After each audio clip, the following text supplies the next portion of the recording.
So hello everyone, welcome to my channel. इससे पहले मैंने एक वीडियो बनाया था रूट नंबर्स के ऊपर।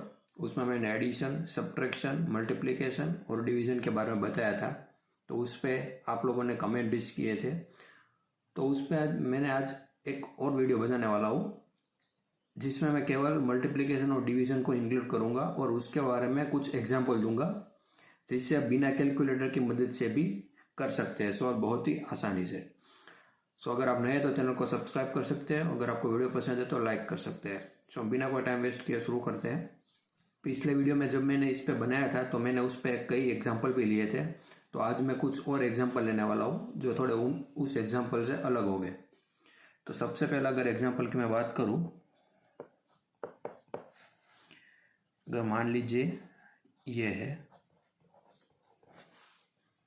√3 × √5।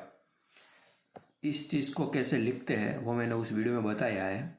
अगर आपको नहीं पता तो आप चेकआउट कर सकते हैं, मैं लिंक दे दूंगा डिस्क्रिप्शन में। लेकिन फिर भी मैं एक बार बता देता हूँ, जब भी कोई ऐसा रूट दिया हो, यहाँ पर कुछ नहीं मतलब यहाँ पर 1 है, अगर यहाँ पर 1 लिखा हो तो हम कैसे लिखेंगे इसको, 3⁻1/2। समझ में आया? 3⁻1/2। और 5 को कैसे लिखेंगे, 5⁻1/2। अगेन यहाँ पर देखिए सिर्फ ये रूट की साइन ही है, यहाँ पर 1 है तो यहाँ पर 1 है, इसका मतलब हम यहाँ पर लिखें 5⁻1/2। तो इसको हम अगर इस फॉर्म में लिखें 3⁻1/2 5⁻1/2, ठीक है। तो आपने कमेंट किया था कि इसको हम बिना कैलकुलेटर की मदद से कैसे सोल्व कर सकते हैं।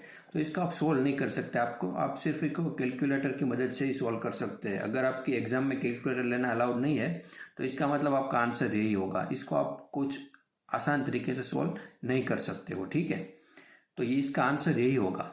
फॉर एग्जाम्पल अगर ऐसा होता √4 यहाँ पर 3 × √4 यहाँ पर 3, यहाँ पर देखिए 1 नहीं है, रूट के साथ यहाँ पर 3 है। देखिए यहाँ पर 1 था इसलिए मैंने डायरेक्ट 3⁻1/2 लिखा। यहाँ पर 4 है और यहाँ पर 3 है रूट के बाद, तो क्या लिखेंगे वो मैं बताता हूँ।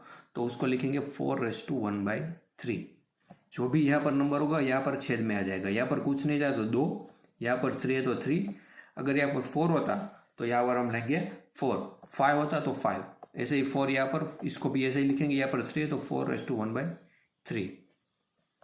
तो इसको हम सॉल्व करेंगे तो 4⁻1/3 × 4⁻1/3। अब क्या करेंगे, क्या यही फाइनल आंसर होगा कि इसको हम आगे सोल्व कर सकते हैं? बिल्कुल सोल्व कर सकते हैं। कैसे? देखिए जब मैंने उस वीडियो में बताया था कि जब भी आपका बेस कॉमन हो, मतलब ये जो नंबर है वो सेम हो, तो उसकी जो घात होगी या फिर उसका जो पावर होगा उन दोनों का एडिशन होगा, उन दोनों को हम ऐड करेंगे। यहाँ पर देखिए दोनों जगह 4 है तो इसको लिखेंगे 4, यहाँ पर होगा 1/3 + 1/3, ठीक है। अब देखिए यहाँ पर दो फ्रैक्शन नंबर का एडिशन, वो भी आपको अगर नहीं पता है तो मैंने इस पे भी वीडियो बना रखा है, उसका भी लिंक मैं दे दूंगा, आप तो चेकआउट कर सकते हैं। तो इसको हम कैसे ऐड करेंगे, 4, यहाँ पर देखिए दोनों में छेद कॉमन है तो 3 ऐसे ही लिखेंगे और यहाँ पर 1 + 1 2, तो आंसर रहेगा 4⁻2/3। अब इसको एक और तरीके से भी सोल्व कर सकते हैं। सोल्व मतलब ये जो आंसर है इसको एक और तरीके से भी लिख सकते हैं। कैसे? देखिए यहाँ पर 4 है, यहाँ पर इसको इस 2/3 को ऐसे लिख सकते हैं, 2 × 1/3 ऐसे लिख सकते हैं। इन दोनों का मल्टीप्लिकेशन क्या होगा, 2/3 होगा। तो अब इसे कैसे लिखेंगे, देखिए 4 का स्क्वायर क्या होगा, 16⁻1/3। इस चीज़ को आप ऐसे भी लिख सकते हो, 4⁻2/3 को लिख सकते हो 16⁻1/3। कैसे? इन दोनों का मल्टीप्लिकेशन करो ये आएगा, इन दोनों को अलग करोगे तो ये आ जाएगा, ठीक है। एक और मैं मल्टीप्लिकेशन के ऊपर एग्जांपल लेता हूँ, उसके बाद हम डायरेक्ट डिवीजन पे जाएंगे। उस पर मैं बहुत इंटरेस्टिंग एग्जांपल बताने वाला हूँ, तो आप देखिएगा ज़रूर। आखिरी एग्जांपल लेता हूँ। अगर ऐसा है 4 यहाँ पर रूट के बाहर 4 × 5 रूट के बाहर 5। अब बताइए इसे कैसे लिखेंगे, 4 एज इट इज़, 4 को कहाँ लिखेंगे, 1 के छेद में, तो 4⁻1/4। 5 को कैसे लिखेंगे, 5 यहाँ पर रूट के बाहर 5 है तो 5⁻1/5। समझ में आया? तो इसका क्या, इसको कैसे इस फॉर्म में लिखेंगे, 4⁻1/4 × 5⁻1/5। अब इसको आप आगे सोल्व नहीं कर सकते हो, ठीक है। अब इसको ये अगर मैं एक ऑल फॉर्म में लिखूँ, मतलब 4:1/4 है, इसको अगर मैं लिखूँ 2:2 इंटू 1/4 इंटू 5:1/5, इसको एज इट इज। देखिए 4 को कैसे लिख सकते हैं, 2 का स्क्वायर 4 होता है, तो 2:2 इंटू 1/4, तो इसको ही लिख सकते हैं हम 2:2/4 इंटू 5:1/5। ठीक है, और इसको अगर आपको निकालना है इन दोनों का, तो 1/2 भी आ जाएगा, 2:1/2 इंटू 5:1/5। तो ये हमारा फाइनल आंसर हो जाएगा। ठीक है, बहुत ही आसान है। अगर आपको नहीं समझ में आए तो एक बार फिर से देखिए। अब मैं बताता हूँ आपको कि रूट नंबर का हम डिवीज़न कैसे कर सकते हैं। तो अब हम बात करते हैं रूट नंबर्स में डिवीज़न के बारे में। ठीक है, सबसे पहला मैं एग्जांपल लेता हूँ √3, इसके बाहर रूट के बाहर भी 3 और डिवीज़न में 3, और यहाँ पर लिखेंगे कुछ नहीं, यहाँ पर 1 ही रखते। ठीक है, तो इसको हम कैसे लिखेंगे, पहले तो लिखते हैं इसको नॉर्मल फॉर्म में। 3 है रूट के, यहाँ पर तो 3 होगा, रूट के बाहर 3 है, इसका मतलब 3:1/3 होगा, और छेद में 3 कुछ नहीं है, 1 है, तो इसका मतलब 1/2। ये रूट जो है ना, इसका मतलब ही होगा 1/2। ठीक है, इसको आप भूलना मत। यहाँ पर कुछ नहीं लिखा है तो 1, यहाँ पर अगर कुछ लिखा है तो 1 के अलावा, तो यहाँ पर अगर 2 लिखा होता, फॉर एग्जाम्पल यहाँ पर कुछ नहीं लिखा हो, 2 लिखा होता तो भी 1/2 ही आता। अगर कुछ नहीं लिखा है, सिर्फ रूट है, फिर भी 1/2 ही आएगा। इसको आप याद रखना, गलती मत करना यहाँ पर। ठीक है, तो अब क्या करेंगे, देखिए मैंने बताया था कि जब भी बेस कॉमन हो तो इसको 1/3 लिखेंगे, और जब छेद में कोई होगा तो उसकी पावर ऊपर जाएगी तो वो माइनस में आ जाएगी, तो इन दोनों का सब्ट्रैक्शन होगा। मल्टीप्लिकेशन में दोनों का एडिशन होगा, यहाँ पर सब्ट्रैक्शन होगा जब भी बेस कॉमन हो, जब भी ये नंबर दोनों में कॉमन होगा।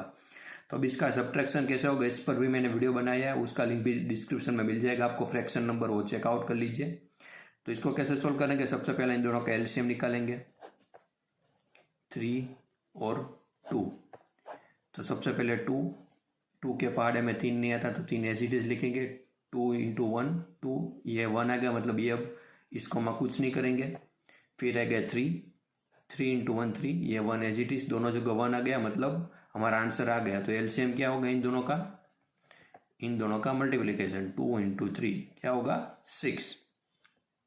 तो इन दोनों का अगर हम देखें 1/3 माइनस 1/2 सेपरेट करते हैं, तो इन दोनों का एलसीएम क्या होगा 6, तो उसको एज इट इज छेद में लिख लेंगे। अब 3 के पहाड़े में 6 कब आएगा, इंटू 2 करेंगे तब, तो ऊपर भी 1 इंटू 2 करना पड़ेगा। जिस भी नंबर से आप छेद से मल्टीप्लाई करेंगे उसी नंबर से आपको अंश में भी मल्टीप्लाई करना पड़ेगा। तो 2 के पहाड़े में 6 कब आएगा, इंटू 3, तो यहाँ पर भी 1 इंटू 3 -3, तो -1/6। तो आंसर क्या है 3 इन दोनों का सब्ट्रैक्शन क्या होगा -1/6। देखिए एक तो तरीका होगा, आप ये आंसर लिख के आ जाओ, और इसको हम अगर इस पावर को हमने पॉजिटिव बनाना है तो इसको क्या करेंगे, उसको छेद में ले जाएंगे, मतलब 1/3 हो जाएगा। ठीक है, ये दोनों सेम ही है, जो भी आपको आंसर लगे वो आप लिख के आ सकते हो। ठीक है, एक और मैं आखिरी एग्जांपल बता देता हूँ आपको, जो बहुत ही इंटरेस्टिंग होने वाला है, तो ध्यान से देखिएगा जरूर। 5 इंटू 4 और रूट के अंदर 5 डिवाइड बाई 4 इंटू 5 रूट में 4। ठीक है, पहले तो देख लेते कि इसको हम कैसे लिख सकते हैं। देखिए ठीक है, पहले 5 लिखेंगे इंटू रूट में अंदर 5 है और यहाँ पर 4 है, तो 1 डिवाइड बाई 4। समझ में आया कैसे लिखा, अब तो समझ में आ ही जाना चाहिए। अगर अभी भी समझ में नहीं आया तो फिर से एक बार वीडियो को देखिए, आपको समझ में आ जाएगा। डिवीजन में 4 इंटू यहाँ पर 4 और 5 बाहर है, तो 1 डिवाइड बाई 5। तो आंसर हमारा फाइनल यही आ जाएगा। अब आप इसको आगे सोल्व नहीं कर सकते हो। ठीक है, एक तो मैंने जैसे बताया 4 को लिख लो 2/2, तो क्या होगा 2/2 डिवाइड बाई 5। एक ऐसे सोल्व कर सकते हो, तो ऑप्शन आपके पास हमेशा रहेगा, पर उससे कोई फर्क नहीं पड़ने वाला।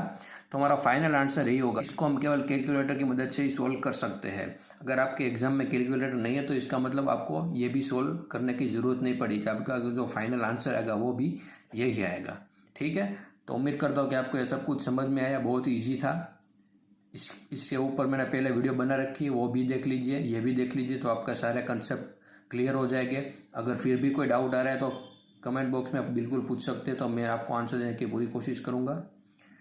अगर आपको वीडियो पसंद है तो लाइक कर दीजिए और चैनल को भी सब्सक्राइब कर सकते हैं। And thank you so much for watching this video.